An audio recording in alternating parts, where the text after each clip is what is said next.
Kita ambil contoh misalnya doa. Kalau ada orang yang sudah kaya, lalu saya bilang kepada ikhwat dan akhwat sekalian, doain dia supaya tambah kaya. Atau ada orang pintar, saya bilang doain dia supaya tambah pintar. Ada orang punya kelebihan fisik, gagah atau cantik, saya katakan doain supaya dia tambah gagah, yang satunya tambah cantik.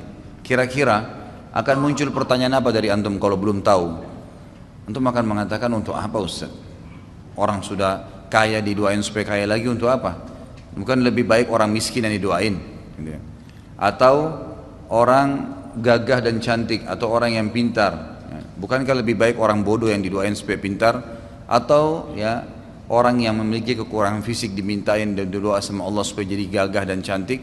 Maka saya katakan memang boleh saja orang yang jelek diminta jadi gagah, orang yang miskin jadi kaya, bisa saja. Tapi yang penting intinya mendoakan orang yang sudah punya kelebihan agar Allah lebihkan lagi. Sebenarnya secara syariat kita sedang mendoakan diri kita kepada Allah Subhanahu wa taala. Karena Nabi SAW telah bersabda dalam hadis, kalau seandainya seseorang mendoakan ya, saudaranya muslim apa saja kebaikan, ya Allah berkahi kekayaannya, ya Allah berkahi kegagahannya, kecantikannya, kepintarannya, tambahkan buat dia ya Allah, maka malaikat di atas kepalanya berkata, walaka mithluhu, kau akan dapat sama, kau akan dapat sama. Jadi sebenarnya kita sedang mendoakan diri kita. Karunia dari Allah Subhanahu wa taala, Allah meminta kita agar tidak cemburu dengan orang, tapi kita malah mendoakan kebaikan. Ternyata itu kata kuncinya agar kita mendapatkan apa yang dimiliki oleh orang itu. Seperti itu kurang lebih. Jadi jangan dibalik, jangan malah hasud, jangan malah jengkel, iri, dengki dengan orang yang punya kelebihan, tidak. Doain dia, gitu kan? Doain dia. Begitu pula sebaliknya, ya, jangan doain orang keburukan. Benci dengan tetangga, ya Allah matikan. Malaikat bilang apa di atas kepalanya? Walaka mithluhu walaka mithluhu, kau dapat sama, kau dapat sama, gitu kan? Loh iya, bisa dia mati duluan sebelum tetangganya, kan gitu. Jangan doain keburukan orang lain. Dan dalam Islam selalu disuruh hati kita bersih, selalu niat yang baik lah ya, enak saja hidupnya. Kalau ada orang berbuat jahat dengan kita, lalu kita doakan untuk dia kehancuran, ghibah, fitnah, ngambil hak kita, ya Allah matikan dia, putuskan urat sarafnya. Apalah kalau orang misalnya dendam karena haknya diambil, bolehkah? Dia terzalimi, boleh. Tapi pada saat orang itu Allah berikan betul, diputus urat sarafnya, Allah matikan, udah selesai, terbalaskan jengkelnya dia. Baik, setelah itu kita dapat apa? Enggak ada. Belum tentu bahkan hak kita kembali dari dia. Tapi kalau orang berbuat jahat, kita katakan, ya Allah berikan dia hidayah, buka hatinya supaya dia merasakan iman, berikan dia ilmu-ilmu syar'i kepadanya. Mudah-mudahan dengan begitu ya Allah dia bisa mengembalikan hak-hak saya. Lalu Allah berikan dia hidayah, dia kembalikan hak kita, dan selama dia jadi baik sampai dia meninggal kita panen pahalanya. Mana yang lebih baik? Gitu kan? Jadi selalu pintunya kebaikan, kebaikan, kebaikan, kebaikan. Bahkan sampai orang punya kelebihan pun depan mata kita doain. Subhanallah, saya lihat ini di teman-teman saya di Saudi sudah satu hal yang seperti ya kebiasaan. Jadi kalau saya lagi telepon teman saya di Saudi ini, alhamdulillah saya lagi buka begini, saya lagi begini. Yang paling pertama itu, semoga Allah berkahi ya akhi, insya Allah Allah pertambah lagi, insya Allah Allah ya lipat gandakan, insya Allah begini, didoain sama dia banyak. Karena mereka faham, oh dengan mendoain itu sebenarnya dia sedang doain dirinya, gitu kan. Hampir semua subhanallah kalau saya temuin, bahkan sudah menjadi kebiasaan dulu di kampus, teman-teman saya di luar kampus kalau ketemu salaman, bagaimana keluarga inti? Oh baik semua alhamdulillah, insya Allah Allah berkahi keturunan itu jadi orang soleh, didoain temannya sebelum pisah, awal ketemu. Itu satu hal yang biasa gitu, karena mereka faham, mereka sedang mendoakan diri mereka sendiri. Jadi banyak hal manfaatnya. Pertama kita tutup pintu hasud, iri, hati kita jadi sakit itu hilang semua. Kemudian ternyata kita ya mendoakan kebaikan untuk dia, dapat pahala. Kita pun akan dapat seperti apa yang dimiliki orang tersebut. Jadi untuk mendapatkan seperti yang orang milikin, tidak harus mengambil milik dia, tapi doakan dia, bertambah kebaikan itu maka Allah akan berikan kepada kita, gitu kan? Jadi seperti itu gambarannya. Begitu pula pada saat kita doakan orang keburukan, begitu pula pada saat kita melakukan satu kebaikan, kita menjadi penyebab orang lain jadi baik. Man dalla ala khairin, kata Nabi SAW, kana lahu mithal ajri fa'ilihi mengkari yang yangkus min ajri fa'ilihi syai'a. Siapa yang tunjukkan orang menjadi penyebab orang lain melakukan kebaikan, antum tunjukkan teman-teman antum, oh ini ada pengajian di sini, mereka datang misalnya, Maka kita jadi penyebabnya. Ada masjid di sana, kita sholat yuk. Atau lagi jalan ke masjid, kita panggil tetangga, ayo sholat pak, ayo sholat bu, misalnya sholat. Orang ikut sholat, kita dapat pahala, dia juga dapat pahala. Tapi Allah berikan kepada kita pahala seperti dia tanpa dikurangin pahalanya. Siapa yang menjadi petunjuk saja, orang berbuat kebaikan, maka dia akan dapat pahala pelakunya tanpa dikurangi sedikit pun dari pahala pelakunya.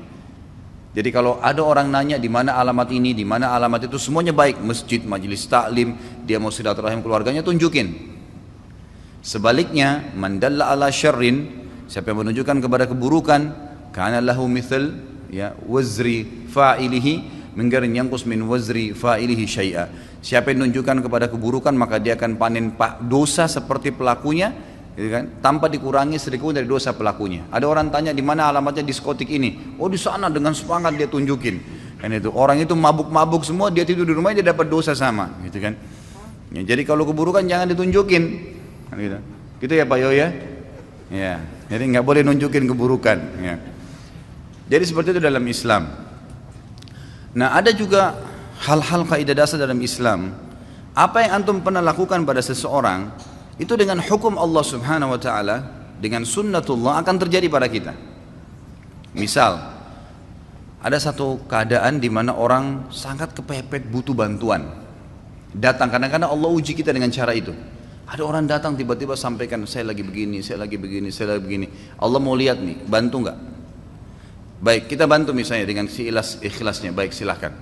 Pastikan ikhwas kalian dan akhwat, satu waktu Allah akan membuktikan kebenaran sunnahnya, hukumnya. Nanti akan datang waktu antum kepepet sekalian, akan ada orang yang bantu antum. Nabi SAW mengatakan, kama tadinu tudan, sebagaimana kau memperlakukan orang lain, kau akan diperlakukan. Apapun sifatnya, gitu kan? Dalam sabda Nabi SAW yang lain apa? Jagalah kehormatan kemaluan kalian, Allah akan jaga kehormatan kemaluan pasangan kalian. Sucikan diri kita, istri kita dijaga oleh Allah Subhanahu Wa Taala. Kita selingkuh di sana, ini juga selingkuh. Harus hati-hati. Nah, dan berbaktilah kepada kedua orang tua kalian. Allah akan membuat anak-anak kalian bakti dengan kalian.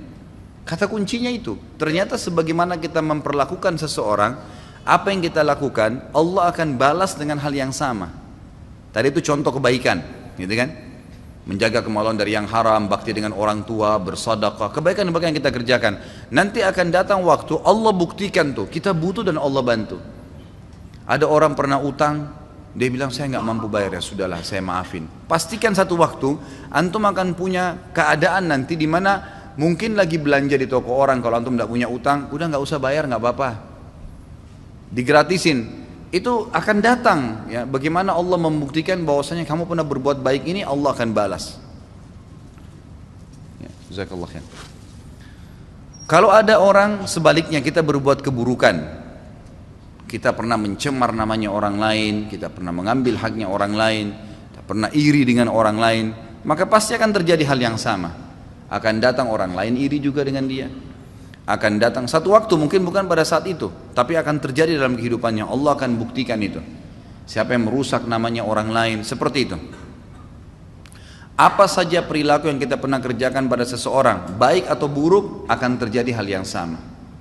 Hadis Nabi SAW tadi saya bilang, kama tadinu tudan, sebagaimana kau memperlakukan orang lain, kau akan dibalas hal yang sama. Dalam hadis yang lain dikatakan, al-jaza min jinsil amal, balasan akan datang sesuai dengan perilaku atau perbuatan seseorang. Dan ini jelas sekali. Baik, Imam Az-Zahabi mengangkat hadis, ya di sini hadis riwayat Hakim, ya, dengan sanad yang sahih dalam Kitabul Ilm. Dan juga ini Imam Az-Zahabi mensahihkannya. Man akala bi muslimin aklatan at'amahu Allahu biha aklatan min nari yaumal qiyamah. Barang siapa yang memakan harta seorang muslim, niscaya Allah akan memberinya makan disebabkan dari perbuatannya tadi dari api neraka pada hari kiamat. Wa man aqama bi muslimin maqama sum'atin, dan barang siapa yang meletakkan seorang muslim pada kedudukan sum'ah. Sum'ah itu memaksanya pada keadaan hanya dia malu, dipermalukan di depan umum, ya. Aqamahullahu yaumal qiyamati maqama riya'in wa sum'ah. Allah pun nanti akan meletakkan tadi si pelaku itu pada kedudukan riya dan sum'ah pada hari kiamat. Dia juga akan dipermalukan di hari kiamat. Dia juga akan diperlakukan pada hari kiamat. Wa man iktasa bimuslimin thawban kasahu Allahu thawban min narin yaumal qiyamah. Barang siapa yang memakai baju seorang muslim, mengambilnya bukan hak dia, maka Allah akan mengenakannya baju dari neraka pada hari kiamat. Riwayatkan Al-Hakim. Kata para ulama, ini adalah pelengkap daripada siksaan bagi seseorang yang tidak sempat taubat di dunia. Kalau di dunia akan datang kepada dia cobaan-cobaan tadi. Dia pernah mencuri, akan dicuri juga dari dia, gitu kan? Dia beli HP tapi uang curian, pasti HP-nya hilang, dicuri juga sama orang lain. Gitu kan? Seperti itu. Dia makan makanan haram, dia nggak sadar, dia pikir dia berhasil, ternyata perutnya akan jadi bermasalah dan sakit. Banyak hal yang datang di dunia. Itu dia taubat atau tidak taubat akan datang konsekuensi di dunia. Kalau dia tidak taubat lebih berat lagi, karena di akhirat Allah akan berikan balasan yang setimpal dengan perbuatannya tadi. Dia merusak namanya orang lain, dirusak juga namanya hari kiamat, dipermalukan juga. Dia mau ngambil makan bajunya orang lain, dia juga akan diberikan baju dari api neraka hari kiamat. Jadi begitu terus. Ada contoh hadis waktu kita bahas tentang masalah minuman keras, bab khamr, minuman keras haram, dosa besar awal-awal ya. Apa kata Nabi SAW? Siapa yang minum khamar di dunia, tidak sempat taubat sebelum meninggal, dia tidak akan meminumnya di akhirat. Balasannya ada, gitu kan? Kenapa dikatakan di akhirat? Karena di surga itu ada 4 sungai. Dalam surah Muhammad disebutkan. Salah satunya adalah sungai khamar. Sungai khamar, memang arak itu ada sungainya, tapi tidak memabukkan lagi di surga. Bahkan Allah SWT mengatakan wa khamrin ladzatin lisyaribin. Dan khamr di surga nanti itu sangat lezat untuk diminum, gitu kan? Di sini sabda Nabi SAW, siapa yang minum khamr di dunia, dia tidak akan meminumnya di akhirat. Larangan Allah dilanggar sama dia, dia tidak sempat taubat sebelum meninggal, walaupun masuk surga kata ulama, di surga dia nggak minum. Dapat fasilitas yang semuanya yang ada, tapi yang ini tidak boleh, dia terharamkan. Mirip juga hadis yang sama, kata Nabi SAW tentang sutra dan emas bagi laki-laki kan?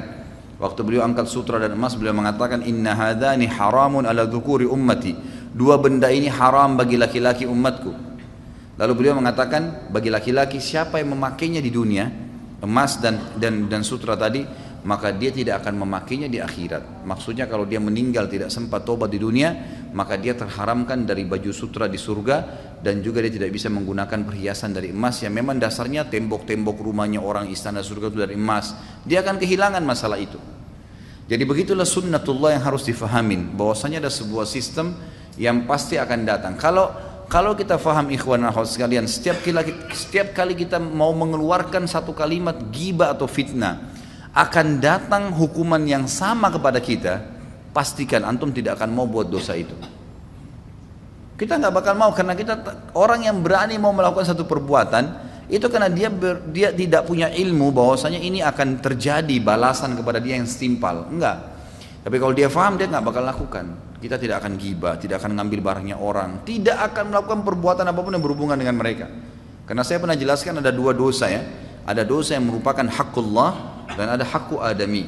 Ada haknya Allah, sholat, ya, puasa, itu haknya Allah SWT. Artinya kalau antum taubat, Allah terima, udah dimaafin sama Allah, nggak ada hubungan sama manusia.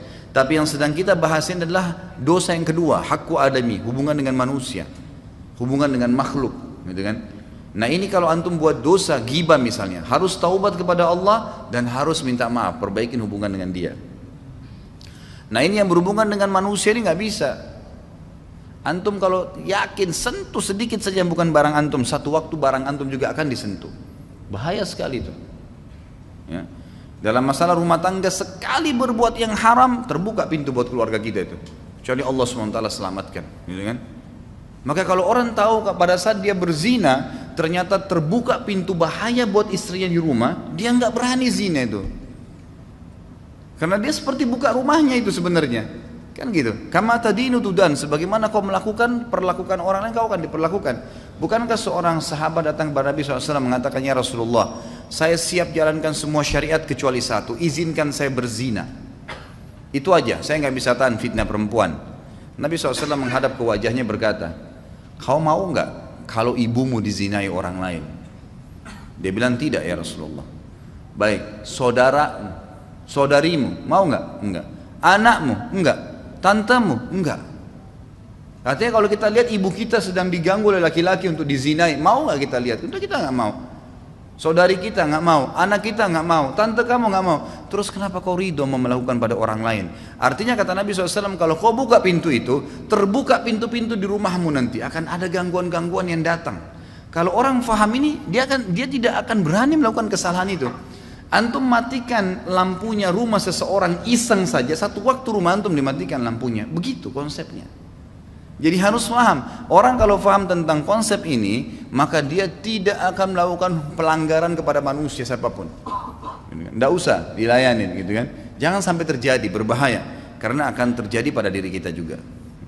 Sebaliknya, kita berbuat baik sama orang, efeknya bukan hanya sekedar hubungan kita baik sama dia, bukan hanya sekedar dapat pahala, tetapi Allah Subhanahu wa taala juga ya membalas, nanti akan datang banyak kebaikan-kebaikan yang kita tidak sangka. Sekali kita bantu dia, kita akan dibantu satu waktu. Sekali kita pinjamkan, kita akan dipinjamkan. Sekali kita senyum, kita akan disenyumin. Begitu terus. Ya, begitu balasannya. Jadi tidak ada orang itu akan dibalas dengan keburukan.